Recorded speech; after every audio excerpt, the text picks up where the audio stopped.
Hey guys, today we're talking all things testosterone. Testosterone is one of the most important, if not the most important hormone for male health. It regulates tons of our bodily functions, so it's important that we do everything we can to keep our testosterone at healthy levels. In this video, we'll talk about the benefits of testosterone, things you can do to increase your level, things you should avoid that decrease your levels, and what to do if you think you might have low testosterone. First, the good stuff. My guess is that when you think about the benefits of testosterone, you're mostly thinking about sex stuff. And brother, you're not wrong. Testosterone regulates sex drive, sperm production, and your ability to perform in bed. But there are tons of other benefits that you probably don't think about. Testosterone impacts bone mass, fat distribution, metabolism, muscle mass, strength, red blood cell production, sleep, energy, mood, and mental health. That's a lot, right? You probably had no idea that testosterone was helping you sleep better and avoid depression. Testosterone, you're the best. Men with low testosterone often have trouble with fatigue, weight gain, building muscle, sleep, depression, and mood swings.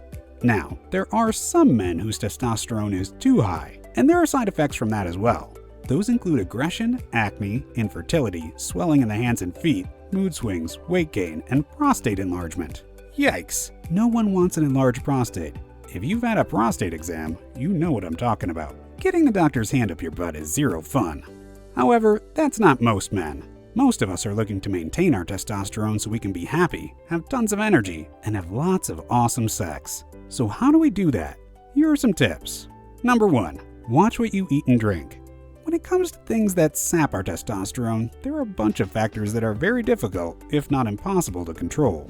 But diet is one of the things that's very much in our control. There are foods that increase testosterone and others that decrease it. Let's start with the bad stuff. Here are some foods to avoid that have been linked to decreased testosterone. Flaxseed, mint, licorice root, some types of nuts like walnuts and almonds, trans fats, and soy. Now, the research on soy is a bit mixed. For a long time, we thought it was the biggest testosterone killer out there, but there's some more recent research that's not showing the same correlation. Still, at this point, it's probably better to be safe than sorry. Oh, and there's one more I haven't mentioned because it's a gigantic bummer. Alcohol. Yeah, while an occasional drink is okay, boozing it up every night is going to decrease your levels. On the flip side, here are some foods that have been linked to increased testosterone.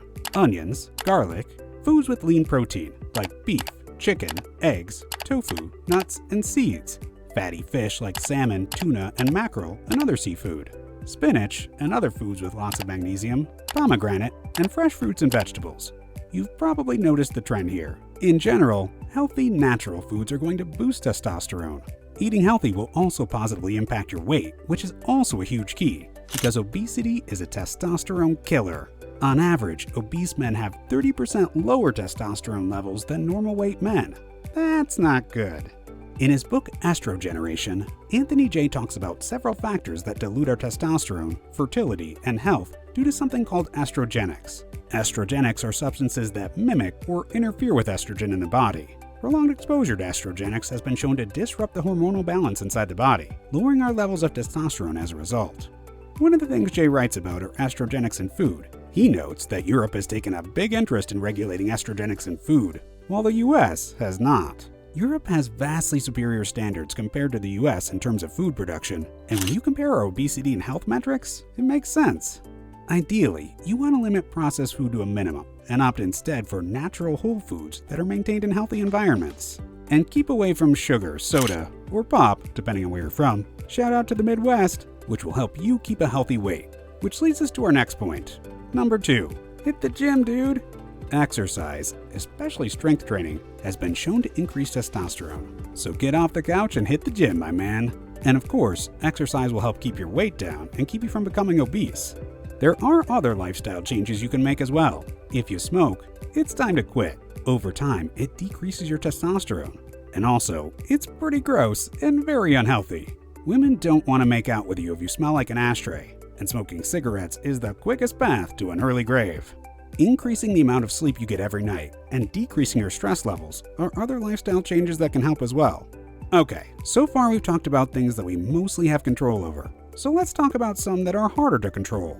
Number 3. Try to avoid BPA. Bisphenol A, or BPA, is an industrial chemical that can disrupt the endocrine system, lower testosterone, and reduce fertility.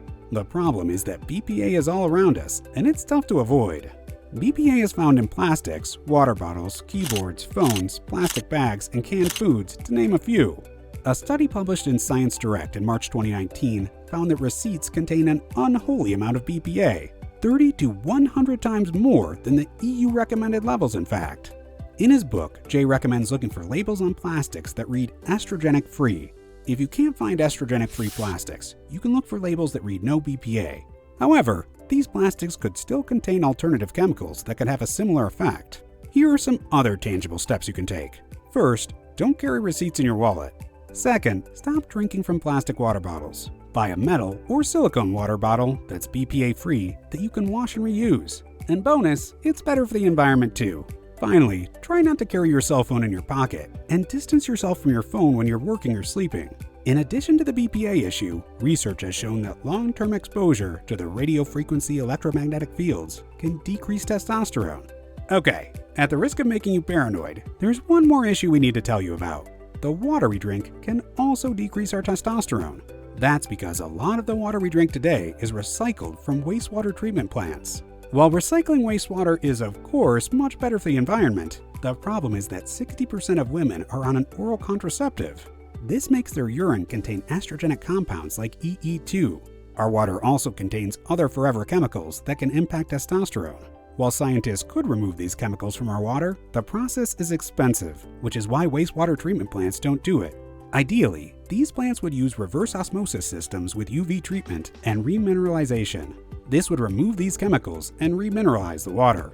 There's not an ideal solution to fix this, but one thing you can do is to drink and shower in only charcoal-filtered water. The high-density surface of charcoal can help absorb and remove estrogen from the water. Okay, whew, I know that's a lot to take in at once. Let's switch gears. What can you do to monitor your testosterone levels? And if you have low testosterone, how can you treat it? A lot of guys don't know this, but when you go to the doctor for your annual physical and they do blood tests, they don't test your testosterone or other important hormones like thyroid. I know, this seems crazy since testosterone is so important for male health, but it's not part of the normal blood panel they run. If you want to have your testosterone checked, you need to ask your doctor specifically to run a separate test. Now, if you're feeling good, sleeping well, have great energy, maintaining your weight, your libido is high, and your sexual performance is strong, you probably don't need to get your testosterone checked. But if you're not sleeping well, have low energy, are gaining weight, have low libido, and are having sexual problems, get your butt into the doctor and get a test done. Now, what happens if the doctor runs a test and your testosterone is low? Usually, doctors like to do a second blood test a month later before proceeding with treatment. If you do have low testosterone, luckily, there are effective treatment options. Weekly injections are usually the preferred method of treatment, but there are other options like pellets implanted in your hip, gels, and sublingual tablets. Testosterone therapy does have side effects though, so talk to your doctor about those before you get started. Also, you've probably seen tons of commercials and ads in your social media feed for low testosterone clinics. While some of these clinics are reputable, be careful. Some try to rope you into expensive contracts and unproven treatments. And the reputable ones are usually doing the same thing your doctor would do, prescribe testosterone injections. They just charge you more money. Starting with your doctor is a much safer and less expensive option, especially if you have health insurance. Getting testosterone through your pharmacy with health insurance is relatively inexpensive. Okay guys, before we go, we've talked a lot about how to get your testosterone on track. But what about your career? Are you happy with your current job? Or are you already plotting your future escape? If you're watching this video instead of working, then I recommend checking out our partner Course Careers in the description below. They have an amazing system for landing your next dream job, even if you don't have the college degree for it. And if you're just starting out, they have thorough courses that will get you prepared to handle positions in a variety of fields, even if you have no prior experience. If you're looking for a new job, then I highly recommend checking them out. Alright gentlemen, that's it for today's video. If you found this helpful, please drop us a line in the comments below. If you have questions about anything we talked about, please let us know that as well. We'll catch you in the next video.